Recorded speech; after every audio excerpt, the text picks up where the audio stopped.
Hi friends, welcome back to ജെയിം journey. So നമ്മൾ കാത്തിരുന്ന അവസാനം മലൈക്കോട്ടെ വലപ്പനിലെ ലാലേട്ടൻ പാടിയ പാട്ടെന്നാണ് പറയുന്നത്. എന്തായാലും റാക്ക് എന്നൊക്കെയാണ് എഴുതിയിരുന്നത്. എന്താണ് സോങ് എങ്ങനെയാന്നുള്ളതൊക്കെ കാണുമ്പോൾ അറിയാം. സാധനം വന്നിട്ടുണ്ട്.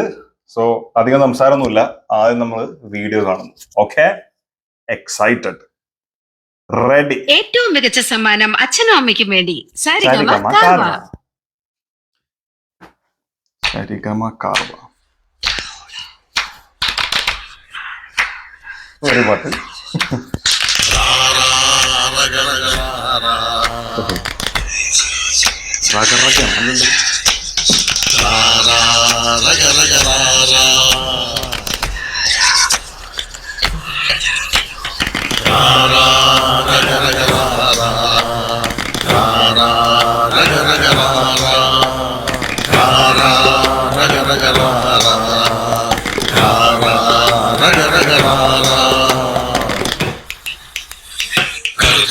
കരിങ്കരലില് ഒരു മുളകിന്റെ ഇരുളു പിടിഞ്ഞ് ചുവന്ന സുന്ദരി മുളകിന്റെ ഉള്ളിന്ന് എരിഞ്ഞു തുള്ളണ്ട കടല് പിഴിഞ്ഞ് പ്രേമ ചക്കര അരച്ചൊഴിച്ചത് അരിച്ചെടുത്തിട്ട് തിളപ്പിച്ച് മണത്തിന്റെ ഉള്ളിൽ മണം പൊതിഞ്ഞിട്ട് മണം കൊടുക്കുമ്പോ തുടിച്ചു തുള്ളണ റാക്ക്.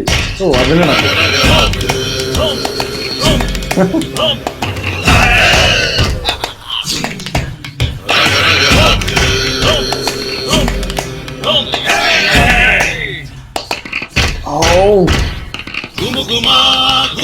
പുകഞ്ഞ പന്തണറാക്ക് ഒരു പ്രേമത്തിൻ വാക്ക് സരസരാ എരിവുള്ള ചാറൊഴിക്കണ നാക്ക് ചെന്തി കടലിലെ വേവണ നോക്ക് ആറമൂളിലെ ചൂടടിച്ചിട്ട് നെയ്യൊഴിക്കണ മാനിറച്ചിയിൽ എരിവ് കുഴച്ച് കിടിച്ച് ചതച്ച് പ്രേമ ചവച്ച് തുടിച്ച് തുള്ളണ റാക്ക്.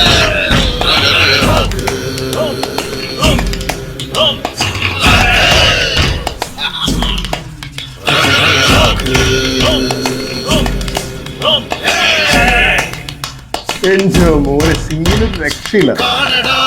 കടലിന് കോളിളക്കണ ചോട് കരിമല കേറി വന്നൊരു വീറ് തീയുമായി കുതിരയിലേറി വരണ വീരൻ പെരുമരമാടി നിൽക്കണ ചേല് മലന്ന് നടന്ന് ചുഴന്ന് കയറി വലിച്ചു വാങ്ങി ചവിട്ടി തിരിഞ്ഞ് മാറി ഒഴിഞ്ഞ് വീശി വളഞ്ഞ് നിലയുറപ്പിച്ച നമ്മൾ തിരുന്നിട്ട റാക്ക്.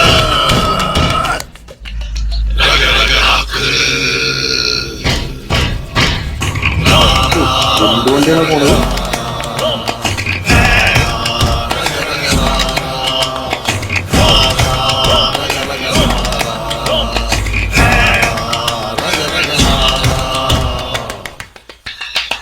കഴിഞ്ഞോ?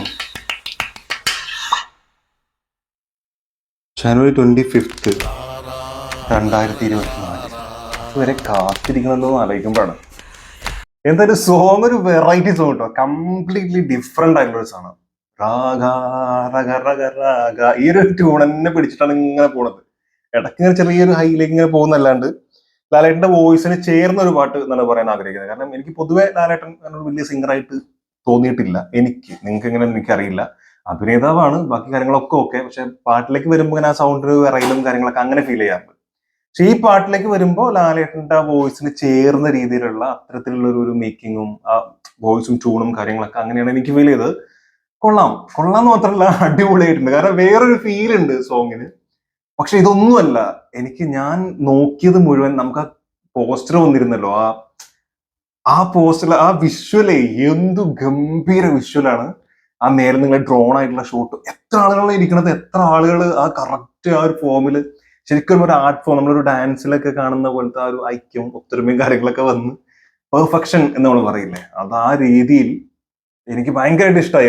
രണ്ട് ഭാഗത്താണ് അത് കാണിക്കുന്നത്. അത് ഭയങ്കര രസമായിട്ട് തോന്നുന്നുണ്ട്. അപ്പൊ അതൊരു പാട്ടിന്റെ സംഭവമാണത് എന്നുള്ളതാണ് നമ്മൾ മനസ്സിലാക്കേണ്ടത് അല്ലെ. അതല്ലാണ്ട് വേറെ സിനിമയിൽ കാണിക്കുന്നുണ്ടോന്ന് അറിയില്ല. പക്ഷെ അത് ഭയങ്കര രസമായിട്ട് ഫീൽ ചെയ്തു. സോങ്ങിലേക്ക് വരുമ്പോ വീണ്ടും വരികൾ ഭയങ്കര എന്താ പറയാ, ഉള്ളിൽ അർത്ഥമുണ്ട്, അങ്ങനത്തെ സംഭവമായിട്ട് തോന്നുന്നുണ്ട്. കുറെ മറ്റേ മുളക് അരച്ചിട്ട് അതാക്കിട്ട് ഇതാക്കിട്ട് എന്നൊക്കെ പറഞ്ഞ ഒരു നാടൻ, നാടൻ എന്ന് ഉദ്ദേശിക്കുന്നത് ഗ്രാമീണമായിട്ടുള്ള അല്ലെങ്കിൽ കൾച്ചറൽ സംഭവങ്ങളൊക്കെ ആയിട്ടുള്ള അങ്ങനത്തെ കുറെ പാട്ടുകൾ. ഇപ്പൊ നാടൻ പാട്ട് എന്ന് പറയുമ്പോൾ നമുക്ക് മലയാളികൾക്ക് ഭയങ്കര സംഭവമാണല്ലോ. ഫോക്ക് എന്ന് പറയുമ്പോൾ നമുക്ക് മാത്രമല്ല, ഓരോ സ്ഥലത്തും അങ്ങനെ ഓരോ എന്താ പറയാ, അത് ഇപ്പൊ കറക്റ്റ് എന്താ പറയാ അതിന്, പരമ്പരാഗതമായിട്ടുള്ള ചില സംഭവങ്ങൾ ഉണ്ടാവും. അത്തരത്തിൽ ഇവരുടെ ഇതിപ്പോ ലാലേട്ടൻ ഈ ഒരു ക്യാരക്ടറും ആ ഒരു കൂട്ടം ആളുകളുടെ ഒരു പരമ്പരാഗതമായിട്ടുള്ള ഒരു സംഭവമായിട്ട് അങ്ങനെ ഫീൽ ചെയ്യുന്ന രീതിയിലുള്ള ഒരു പാട്ടായിട്ടാണ് എനിക്ക് തോന്നിയത്. അതിലെ വരികളൊക്കെ നല്ല രസമുണ്ട്. So എനിക്ക് തോന്നുന്നത് ഇത് ഈ ഒരു പാട്ടിലാണ്, നമ്മൾ ഇതിന് മുമ്പ് ഒരു പാട്ട് കണ്ടിരുന്നല്ലോ, അതിൽ അവസാനമായിട്ട് ഒരു വലിയൊരു ഒരു മൺകുടുക്ക മൺകലം ആ മുകളിൽ ഇങ്ങനെ തുറന്ന് ആറിഞ്ഞിരിക്കുന്ന സംഭവമുണ്ട്. സോ അത് ഉണ്ടാക്കുമ്പോഴുള്ള പാട്ടാണോ എന്ന് വരെ തോന്നുന്നുണ്ട് വരികൾ കേട്ടിട്ട്.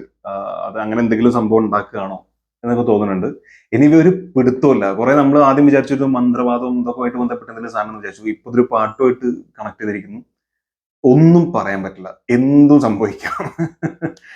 ഇപ്പൊ ഞാൻ വിശ്വസിക്കാൻ ആഗ്രഹിക്കുന്നത് ഈ വിജയ് ബാബുവും, ഞാൻ ഓരോ വീഡിയോയിൽ ഇത് പറയാറുണ്ട്, വിജയ് ബാബുവും അതുപോലെ നമ്മുടെ എന്താ പറയാ അദ്ദേഹത്തിന്റെ ശിഷ്യനുണ്ടല്ലോ, പുള്ളിക്കാരന്റെ പേര് മറന്നു നല്ല ഇടയ്ക്കിടയ്ക്ക്, അയ്യോ, എന്തായാലും നമ്മുടെ അജഗജാന്തരത്തിന്റെ ടിനു പാപ്പച്ചൻ, പുള്ളിക്കാരനൊക്കെ പറഞ്ഞ പോലെ തിയേറ്റർ കുലുങ്ങും പൊടി പാറും എന്നൊക്കെ പറയുന്ന സംഭവങ്ങൾ കേൾക്കാനാണ് ഞാൻ ആഗ്രഹിക്കുന്നത്. പക്ഷെ അവിടെ LJP എന്ന് പറയുന്ന ആ ഡയറക്ടറുടെ ആ ഒരു ക്രിയേഷൻ, അയാളുടെ ഒരു വിഷൻ, അയാളുടെ ഒരു സിഗ്നേച്ചർ, അത് എല്ലാത്തിനും മുകളിൽ, ഇവൻ ലാലേട്ടൻ എന്നുള്ളതിനും മുകളിൽ നമ്മൾ ഇതിൽ നോട്ടീസ് ചെയ്യാൻ പോകുന്നത്, അല്ലെങ്കിൽ നമ്മൾ ഇതിൽ എക്സ്പീരിയൻസ് ചെയ്യാൻ പോകുന്നത് ഈ പറഞ്ഞ LJP, ലിജോ ജോസ് പെല്ലിശ്ശേരി എന്ന് പറയുന്ന ആളുടെ ആ ഒരു സിഗ്നേച്ചർ ആയിരിക്കും. ആ ഒരു ടച്ച് കംപ്ലീറ്റ്ലി സിനിമയ്ക്കുണ്ട്. കാരണം ഈ പാട്ടിൽ നമുക്ക് അത് മനസ്സിലാകാനുണ്ട്, ഓരോ പോസ്റ്ററിലും നമുക്കത് മനസ്സിലാവുന്നുണ്ട്, ഇതിലെ വരികളിൽ പോലും അത് മനസ്സിലാക്കാനുണ്ട്. എനിക്ക് അതിലെ വിഷ്വൽസ് ഒക്കെ, അതിലൊക്കെ മൂപ്പരുടെ ഒരു ടച്ച് നമുക്ക് കറക്റ്റ് ആയിട്ട് ഓരോ സ്ഥലത്തിലും ഓരോ സെക്കൻഡിലും നമുക്കത് ഫീൽ ചെയ്യും തന്നെയാണ്. കാരണം നൻപകൽ നേരത്ത് മയക്കം എന്ന് പറഞ്ഞ സിനിമയിൽ നമ്മളത് കണ്ടതാണ്. മമ്മൂക്കയുടെ അഭിനയം ഭയങ്കരമാണെന്നൊക്കെ ശരിയാണ്, പക്ഷെ അതിനൊക്കെ അപ്പുറത്തേക്ക് ആ LJP ടച്ച് അത് നമുക്ക് കറക്റ്റ് ആയിട്ട് അവിടെ സെൻസ് ചെയ്യാൻ പറ്റും. അതുപോലെ തന്നെ ആയിരിക്കും ഇതിലും. അപ്പോൾ LJP ആയതുകൊണ്ട് തന്നെ എക്സ്പെരിമെന്റൽ സാധനങ്ങൾ ഒരുപാട് വന്നേക്കാം. അതിനൊക്കെ അപ്പുറത്തേക്ക് നമ്മൾ വിചാരിക്കുന്നതിന്റെ ഒക്കെ അപ്പുറത്തേക്ക് മാസം ഉണ്ടാവാം, പക്ഷെ അത് നമ്മൾ വിചാരിക്കുന്ന സാധനം ആവില്ല. ഡാൻസ് ഉണ്ടാവാൻ നമ്മൾ വിചാരിക്കണതാവില്ല. കഥ എൻറ്റയർലി ഡിഫറെന്റ് ആയിരിക്കാം. അങ്ങനെ മൊത്തത്തിൽ ആ ഒരു LJPന്റെ പരിപാടി ഭയങ്കരമായിട്ടുണ്ടാവും. പിന്നെ പൃഥ്വിരാജ് എന്നാളൊരു ഇന്റർവ്യൂല്, ഏതിലാണെന്ന് എനിക്ക് ഓർമ്മയില്ല, പറയുന്നുണ്ടായിരുന്നു, മലക്കോട്ടെ വരവെന്ന് പറഞ്ഞപ്പോ തന്നെ അത് എനിക്കറിയാം, അതൊരു ഗംഭീര സാധനമാണ് അതെന്ന് പുള്ളിക്കാരൻ പറഞ്ഞിട്ടുണ്ടായിരുന്നു. അപ്പൊ പൃഥ്വിരാജ് അത് കേട്ടിട്ടുണ്ട് എന്നുള്ളതാണല്ലോ അതിന്റെ അർത്ഥം. ആ കഥ കുറച്ചൊക്കെ അറിയാം, ഒരു വൺ ലൈൻ അറിയാം എന്നൊക്കെ പുള്ളിക്കാരൻ പറയുന്നുണ്ടായിരുന്നു. സോ അതും ഒരു വിശ്വാസമാണ്. എനിവേ, എനിക്കിഷ്ടമായി. നിങ്ങളുടെ അഭിപ്രായം എന്നുള്ളത് തീർച്ചയായിട്ടും മറക്കാതെ കമന്റിൽ രേഖപ്പെടുത്തുക. ആ വരികൾ, അതുപോലെ ആയിട്ട് വിഷ്വൽസ്, അത് ഭയങ്കര എന്താ ശരിക്കും ഗംഭീരം തന്നെ തോന്നുന്നുണ്ട്. ആ രീതിയിൽ തന്നെയാണ് തോന്നുന്നത്. മൊത്തത്തിൽ ആ ലിറിക്കൽ വീഡിയോക്ക് അപ്പുറത്തേക്ക് ആ വിഷ്വൽ വന്നിട്ടുണ്ടെങ്കിൽ ഭയങ്കരമായനെ. കാരണം 2 ചെറിയ ഷോട്ട് കാണിച്ചപ്പോൾ തന്നെ എന്താ പറയാ, സൂപ്പർ എന്ന് ഫീൽ ചെയ്തിട്ടുണ്ട്. Anyway, thank you so much for watching. Video ഇഷ്ടപ്പെട്ടിട്ടുണ്ടെങ്കിൽ ദയവായിട്ടൊന്ന് സബ്സ്ക്രൈബ് ചെയ്ത് സപ്പോർട്ട് ചെയ്യുക, ലൈക്ക് ചെയ്യുക, മറക്കാതെ ലൈക്ക് ചെയ്യുക, ഷെയർ ചെയ്യുക. പിന്നെ നിങ്ങളുടെ വിലയേറിയ അഭിപ്രായങ്ങളെ കമന്റ് രേഖപ്പെടുത്തുക. അടുത്ത വീഡിയോ കാണാം. കാണുന്നവരെ രാഗ.